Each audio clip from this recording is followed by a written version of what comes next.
Music gear history, the Yamaha NS10 speakers. So how did the worst sounding speakers on the planet end up becoming the most used mixing reference monitors for some of the biggest records in pop music history? Let me take you on a journey into the history of the legendary Yamaha NS10 speakers. Now, back in the 80s and 90s, you couldn't walk into a serious studio without seeing a pair of white-coned NS10 speakers sitting proudly on the mixing desk. They were being requested by some of the biggest mixing engineers in the game. But how did these somewhat bland and even bad-sounding speakers become the industry standard for mixing? Well, let's go back to Japan, where the NS10s were originally released in 1978.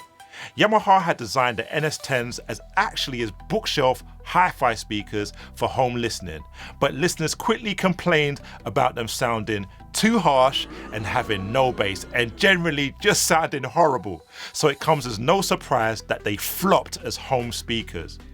But what made them fail in the home audio space, ironically, made them shine in the recording studio space. So legend has it that a record producer by the name of Greg Ladani was the first to bring the NS10s to an LA recording studio, after coming across them during a mixing session in Tokyo, and they were later adopted by mix engineer Bob Claremont. And they quickly realized that the NS10s were brutally honest. They exposed every flaw in the mix, harsh vocals, muddy kicks, poor EQ choices. The NS10s just seemed to bring it to your face. And with the saying quickly becoming, if your mix sounded good on NS10 speakers, it would sound good everywhere.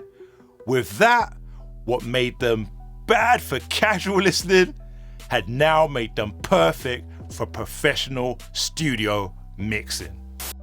Now, the NS10s are by no means a flat sounding speaker. They actually have a boosted upper mid range and pretty much no bass, which means they're totally unflattering. But by the mid 1980s, they were showing up in major studios all across the globe, and from Quincy Jones to Teddy Riley to Rick Rubin, now everyone was using them to test and fine-tune their mixes. And they really had a way of exposing bad mixes and making engineers work hard to get things to sound right. Yamaha eventually discontinued the NS10s in 2001, but their influence can be seen everywhere in modern near-field speaker design. And that is how the worst sounding speakers became the industry standard mixing monitors.